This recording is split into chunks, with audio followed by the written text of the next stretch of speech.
Nah, kalau kita ngeluh, nggak akan sukses. Kalau ngeluh, oh ya ini juga saya harus kerjakan, saya harus laksanakan, saya harus bisa, saya harus bisa. Ini demi anak didik kita, utamanya siswa SMP 2 karena itu yang dipakai untuk teman-teman kita. Lah kalau sudah ngeluh. Tapi ini agak panjang Bapak Ibu supaya kita nggak capek. Kita berdiri aja dulu sebentar ya. Seperti yang ya. Berdiri ya. Sedikit dulu ya. Ya. Nah, kelas. Ayo Pak. Sebenarnya saya nyiapkan satu soal kuisis main-mainan ya. Tapi kalau kita gerak aja. Nanti kita duduk mungkin. Nah, kalau kita nyanyi naik-naik ke puncak gunung, tapi pakai gerakan. Ya nanti. Naik ke puncak gunung tinggi sekali lagi. Naik ke puncak gunung tinggi sekali. Gerakan ya. Kiri kanan kulihat saja banyak pohon cemara.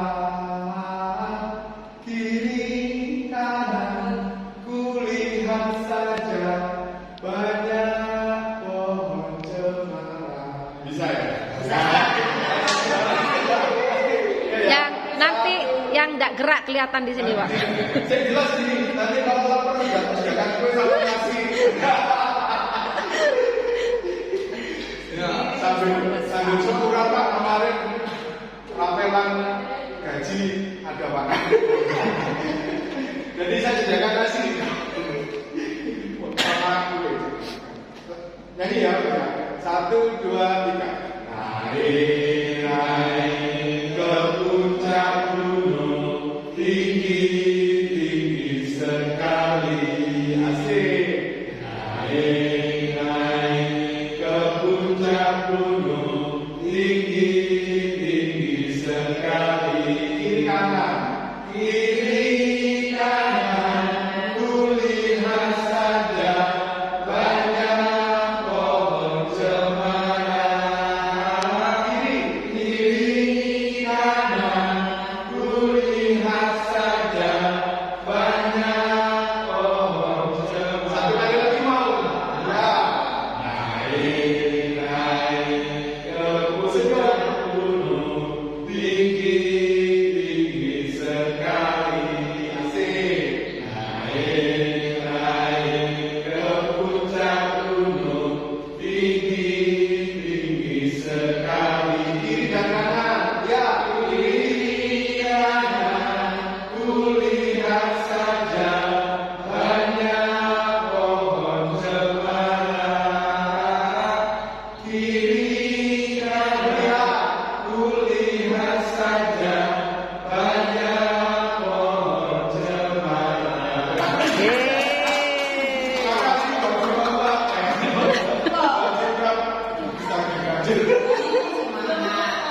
Ini kalau kita diferensiasi bagian. Coba untuk membuat tampilan ini saya mikir gini, wah ini apa namanya lumayan juga anunya pikir kita ya. Visi dari SMP 2 Situbondo itu ini yang kemarin yang tahun 2002. Saya cuma ingatkan. Yang 2002 yang dari Pak Hanifis itu adalah spendasi beraksi, artinya SMP Negeri 2 Situbondo beraksi. Beraksinya itu singkatan dari bersih, edukatif, religius, aman, kompeten, sehat, dan indah. Dengan misinya nanti, misinya ini, misinya salah satunya.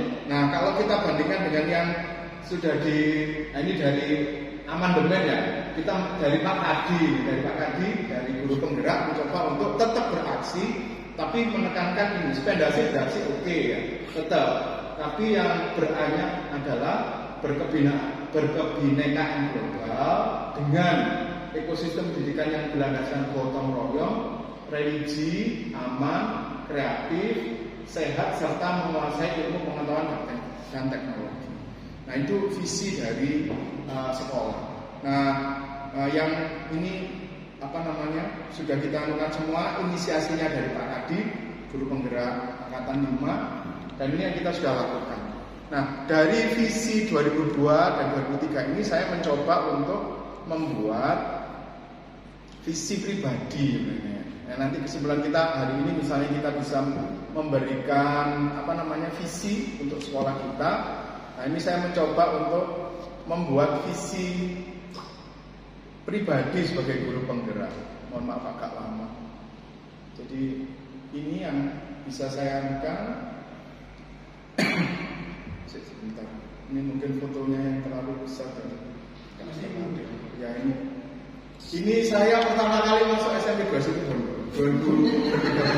Sekarang sudah berapa tahun? Jenggot sama kumisnya masih ada, dan ini nanti calon kepala desa Sumberkolak 2013. Amin. Nah, visi saya begini ya Bapak Ibu. Jadi dari Bapak, maaf ya Pak Sugiono, Bapak Ibu guru ini tahu kalau saya itu gimana tingkah lakunya di sekolah. Jadi saya ini memang tipe guru penghukum ya. Saya akui. Kadang-kadang kalau anak-anak nggak mau sholat itu saya yang juga jadi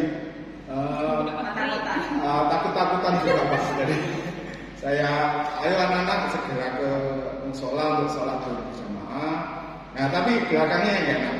Kalau enggak nanti di ruang guru dengan Pak Dedi. Jadi semuanya akhirnya sholat. Ya meskipun motivasinya untuk ditakut-takuti itu, tapi anak-anak berangkat semua.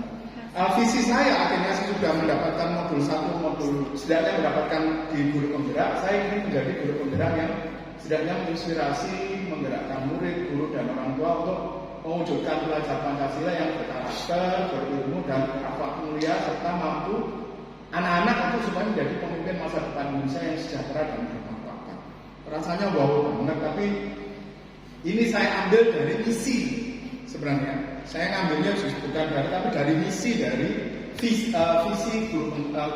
sekolah tahun 2023-2024 yang sudah kita sempurnakan melalui inisiasi dari Pak Kadi di guru penggerak angkatan 5. Nah, visinya adalah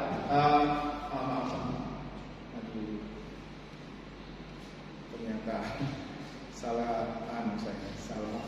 klik. Sebentar, Pak. Gimana kalau punya sambil dibagi, Bu? Boleh, Pak?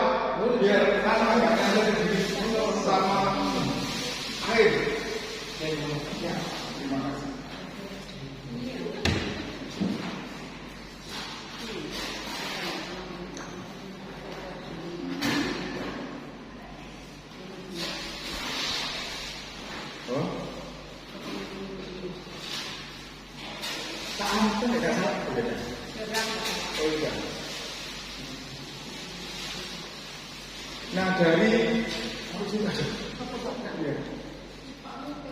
Nah dari visi itu tadi saya mencoba untuk membuat sebuah akronim. Akronim itu singkatan seperti Puskesmas itu. Puskesmas kan pusat kesehatan masyarakat.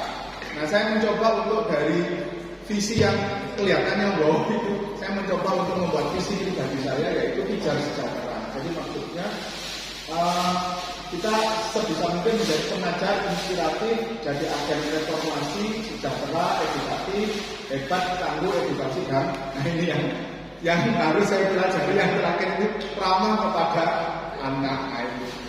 Sebenarnya saya presentasi gini agak malu sedikit karena saya nggak ramah kepada anak. Nah ini Pak Sugiono bisa ketawa.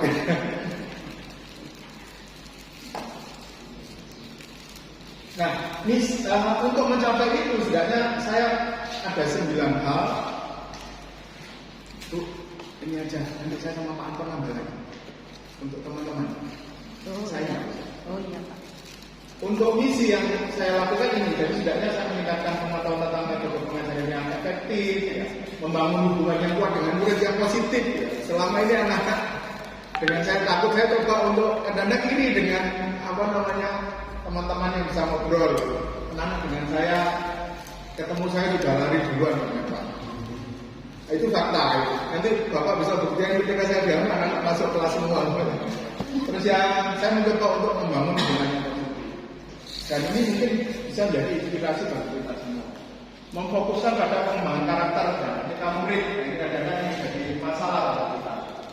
Nah ini juga berupaya untuk terbuka orang-orang tua yang bisa berpartisipasi dalam pendidikan anak. Mungkin menjadi pengajar tamu saya coba untuk membuka itu. Ya. Menjadi contoh nyata dari nilai-nilai Pancasila berupaya untuk disiplin dan sebagainya.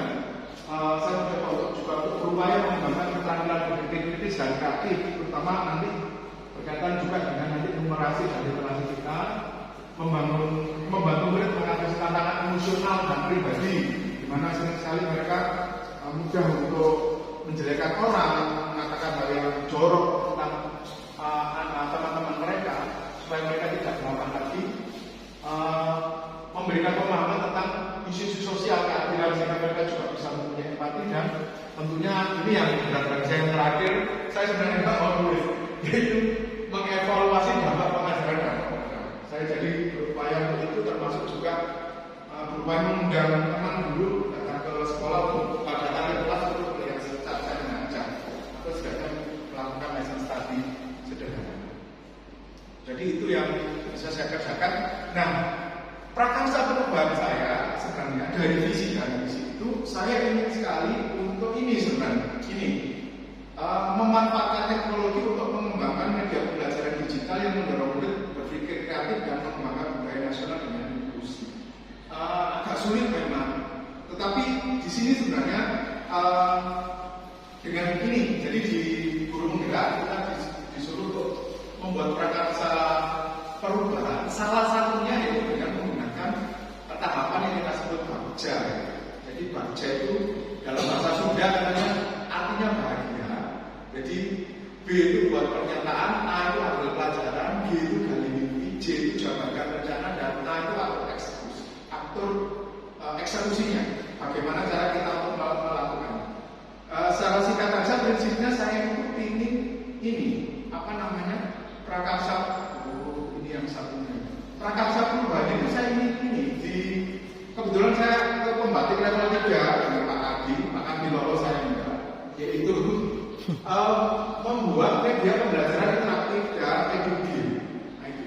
Nah, ini yang nanti saya ingin untuk melakukan entah nanti sendiri atau kita istilahnya kita buat di sekolah. Jadi membuat game atau pembelajaran interaktif dengan menggunakan media. Jadi menggunakan jadi mereka nanti akan belajar tapi nggak merasa baik belajar. Jadi istilahnya kan media anak sekarang kodrat zaman anak kan pakai handphone. Kita sudah memfasilitasi untuk sekolah kita yaitu tes ujian menggunakan Google Form atau Quizzes ya. Nah saya ingin meningkatkan lagi yaitu dengan ini media pembelajaran interaktif atau edugame. Salah satu contoh edugame itu gini loh, misalnya, nanti saya tayangkan agak lambat nanti. Jadi kalau di dalam IPA itu saya lupa ungkapkan di sini cara kerja ginjal kan ada 3, filtrasi, reabsorpsi, augmentasi. Nah, filtrasi kan menyaring. Nah itu saya ingin membuat game di mana atau pembelajaran interaktif ketika darah itu disaring di mana, ketika terus diaugmentasi itu terus kemudian ada zat yang digunakan itu tetap ada di situ, yang enggak itu nanti menjadi kencing. Terus ketika reabsorpsi itu ada yang diserap, ada yang diteruskan, sehingga nanti kalau kita sehat maka hasil akhirnya adalah air kencing yang ya seperti yang orang normal gitu. Tapi kalau yang orang yang nggak normal, di air kencingnya masih ada glukosa, masih ada glukosa itu kadar gula. Ya, jadi seperti itu. Nah, itu kita buat seperti game. Jadi anak-anak dalam proses selama ini yang saya kerjakan atau ajarkan, saya hanya menggunakan papan saja. Jadi mapping aja. Nah, saya ingin seperti itu dan mungkin bisa dilakukan untuk semuanya, untuk seluruh mata pelajaran. Jadi memang ketika ada cuma modelnya seperti ini, ada model plug and plug. Plug and plug itu jadi ketika sekolah mempunyai komputer, dia menggunakan komputer itu plug ya. Kalau unplug itu dia ketika sekolah dengan terbatas, dia tetap harus jadi polanya. Kalau misalkan puisi dengan puisi yang pakai paper. Oh, paper A, puisi pakai QR. Ya, jadi guru yang punya satu teknologi HP itu, kemudian kalau misalkan kayak edit drag and drop ya, berarti drag and dropnya dia dibuat manual, dan juga itu untuk yang keterbatasan. Tapi kalau misalkan yang tidak, yang punya teknologi, akhirnya dia bisa langsung. Kalau yang terbatas seperti anak TK yang baru mau masuk itu, mencocokkan warna. Oh iya. Tapi kalau misalkan sudah Canggih. canggih kan dia pakai smartphone. Oh iya. Bisa. Smartphone kita tidak ada, berarti pakai jamboard aja. Nah, Jamboard pakai LCD. Iya Pak, terima kasih Pak. Sudah? Pak Batiar mungkin Pak, yang kegiatan Pak, monggo Pak. Dibacakan Pak. Ya. Langsung saja untuk semua pertanyaan Ya. Selama ini mungkin yang perlu dilakukan itu koordinasi dengan orang tua Oh iya. tentang pendidikan anak. Jadi kolaborasinya perlu dilakukan. Kenapa? Karena pernah kejadian ini Pak ceritanya. Tiap anak kalau melakukan kesalahan itu kan punya dosis yang berbeda untuk membimbing gitu ya. Ya. Ada yang cuma dibilang dengan kata-kata itu sudah Selesai. paham. Ada yang perlu mungkin harus Beberapa keras kali. atau cenderung kasar. Nah itu ada pengakuan itu dari salah satu murid bahwa ketika ada kesepakatan kelas kemarin yang dipikul itu dalam rumah, ada yang kalau saya salah saya dipikul saja gitu. Ternyata setelah ditelusuri itu di rumah Di rumah. itu, kalau ada kesalahan Betul. melakukannya itu juga dipikul. Mungkin penyamaan persepsi kepada orang tua dan sekolah bahwa pendidikan anak kalau dengan kekerasan nanti akan seperti itu beban, harus bicara kekerasan. Mungkin kalau waktu mungkin bisa kita membagian laporan itu ada undang orang tua itu bisa disampaikan tentang seperti itu. Jadi supaya tadi integritas itu jadi anak itu setiap melakukan sesuatu itu kesadaran sendiri itu juga harus dikerasi atau dikasari. Ya, terima kasih Pak. Ya memang ini, saya kalau lihat ya sekolah-sekolah maju maaf ya, sekolah maju, sekolah tradisional. Bahkan kalau anu pun juga, berarti kita butuh tentang parenting ya Pak. Ya. Pola asuh itu setiap keluarga nggak sama. Jadi setidaknya kita sekolah juga memberikan wawasan yang sama atau wawasan yang berbeda untuk orang-orang atau orang tua yang pola asuhnya seperti itu ya Pak. Ya setidaknya ini nanti kan di dalam pembelajaran yang berpusat pada siswa, diajar Dewantara dan sebagainya memang menginginkan itu. Apa mulia gurunya kita pendidikan kita bahwa pendidikan itu adalah menuntun kodrat. Yang saya tertarik di sini adalah kata-kata menuntun. Karena dia tidak bilang bahwa tugas guru itu bukan mendidik, bukan mengajar, bukan melatih, bukan. Tapi justru Ki Hajar Dewantara memilih kata menuntun. Bapak Ibu bisa perhatikan kata menuntun itu seperti apa? Menuntun itu ibarat kita memegang bayi yang baru berjalan itu. Nah, jadi anak berjalan, menuntun itu kita pegang tangannya baru berjalan, kemudian kita dorong sedikit biar bisa dia melangkah ke depan. Kalau jatuh kita pegang, ambil lagi tangannya. Kalau sudah bisa berdiri dilepas lagi, jatuh ambil lagi. Sehingga seolah-olah kita sebagai guru itu tidak boleh berhenti menyerah, karena yang di depan kita itu masih baru belajar. Itu menuntun Pak. Terus kemudian dari kata menuntun itu apa yang dituntun Pak? Ternyata yang dituntun itu ada dua. Yang pertama adalah kodrat diri dan kodrat keadaan. Nah, kodrat diri itu memang mereka bawa sejak lahir. Kadang-kadang kita tidak bisa maksa anak yang begitu cara yang dia memang suka olahraga, kita paksa dia belajar fisika. Berarti anak-anak itu dari lahir sudah dia membawa kodratnya masing-masing yang tidak bisa kita ubah. Itulah namanya kodrat diri. Maka Ki Hajar Dewantara mengibaratkan bahwa anak itu bukan kertas putih kosong untuk kita tulis, tapi sudah membawa garis sama-sama yang untuk kita tebalkan. Nah, garis sama-sama itu akan ketemu Bapak Ibu kalau kita diagnostik. Makanya di kurikulum 13 sebelum mengajar diagnostik dulu lah. Bagaimana kemampuan awalnya, bagaimana latar belakang programnya, bagaimana profil kecepatan belajarnya, bagaimana. Nah, di situ yang kita harapkan di kurikulum Merdeka mengacu pada filosofi kehadiran. Kemudian kodrat yang kedua adalah kodrat keadaan. Kodrat keadaan ini yang bisa kita ubah.